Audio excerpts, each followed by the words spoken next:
It's 7:32 on 103.9 FAS FM. Life Coach Lorraine on the phone with us, as she is every Monday, Wednesday, Friday morning around 7:30. Hello. Hello. How are you doing? I'm great. How was your Mother's Day yesterday? It was so nice. I didn't cook a thing. Of course not. You better not. Well, it doesn't always work out that way. But this year, it was perfect. Oh, I'm so glad. I'm so glad. Well, happy Mother's Day once again to you. Thank you. Moving into a new week. May continues to chug along. What should we focus on today? What's our life coach lesson? Well, are you feeling creative in your mind? I don't know. It's Monday. You're asking a lot of me. You're asking a lot of me, Lorraine. All right. I know. But you always seem to be there. Okay. We'll give it a shot. Let's go. Okay. I'm ready. Here it is. What do you think about when I say self-help junkie? Oh, my gosh.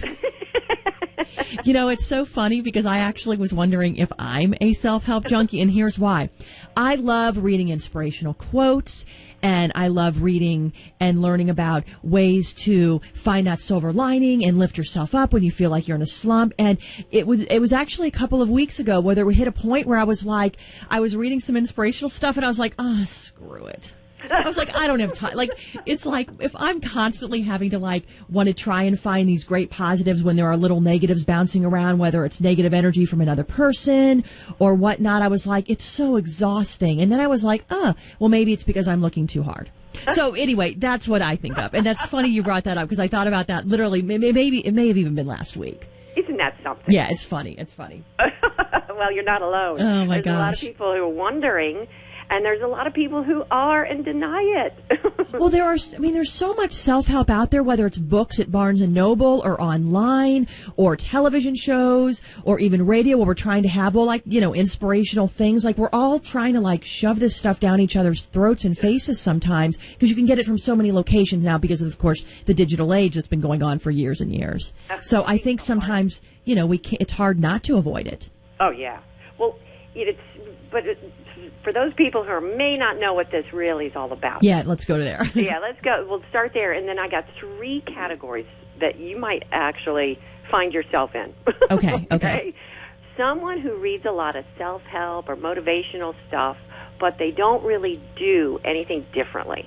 Oh. That's like the junkie. Yeah. Oh, then that's not me. That's not you. Okay, no, not at all. Okay, great. Not all right, at so all. here's the 3 general categories of junkies. Okay. 1, they are information addicts. They're just people who like to learn, and it's a form of entertainment for them. Okay, of course. That makes sense. That's totally fine, unless it's distracting you or confusing you, and then it's getting in the way of you being successful. Okay. Then it's not so good. Okay. Another one is a person who sort of gets high on the notion of possibilities and potential. It's like an energy fix. Okay.